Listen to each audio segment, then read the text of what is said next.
Hey there, and welcome back. Today, we are diving deep into a phrase that I guarantee you've heard a million times: break the bank. So, by the end of this, you're not just going to understand it, you'll be using it like a total pro. Let's get into it. You know that feeling, right? We've all been there. You're browsing online and you see it, the perfect vacation, the brand new phone you've been wanting, and for just a second, you're like, I'm doing it. And then reality hits, and you start thinking, oh, can I really afford this? Well, guess what? There's a perfect phrase for that exact moment of hesitation: to break the bank. It basically means to spend so much money that it puts a serious dent in your savings. You know, it's that fine line between something being just plain expensive and, whoa, this is maybe I shouldn't expensive. So, where in the world did this phrase even come from? I mean, why are we talking about a bank breaking? Well, the story is actually pretty fascinating, and it has nothing to do with your personal savings account. It's all about winning big. Okay, so I want you to picture an old-timey, high-stakes gambling hall. You've got card games like Faro or poker going on. In that setting, the bank was the casino's money. It was literally the pile of cash and chips the house or the dealer had on hand to pay out winnings. And here's where the meaning does a complete 180.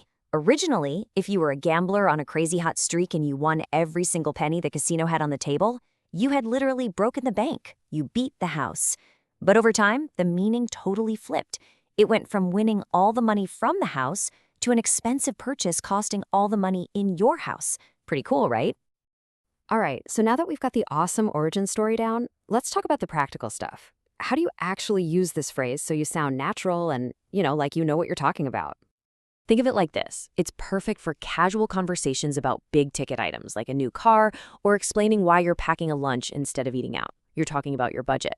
It's also great for a little exaggeration, but you probably want to avoid it in, say, a formal financial report for work, and it's definitely not the right term for actual legal bankruptcy. That's a whole different thing. Oh, and saying your $5 latte is going to break the bank? Yeah, that's probably a bit much. Here is a perfect example of how it's used in real life. You can just hear someone saying this, can't you?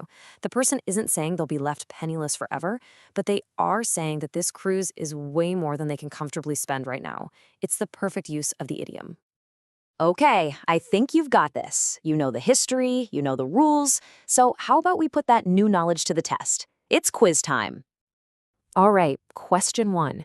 Have a look at these options. Which one of these really captures that idea of spending pretty much everything you've got on one thing? Take a second to think about it.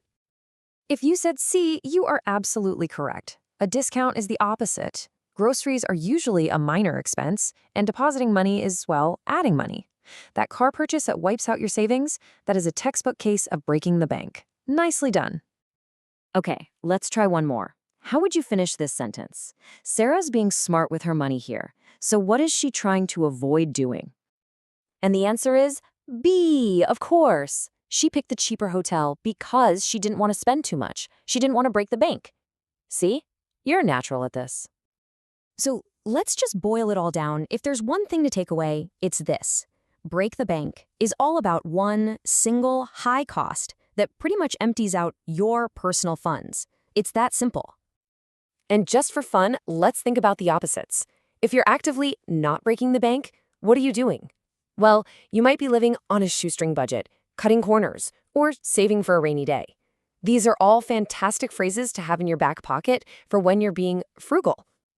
So now I'm going to turn the tables. What's an idiom that you use when you're trying to save a little money? Let me know what you think. Honestly, learning these little phrases is what makes speaking a language so much fun. Thanks so much for tuning in.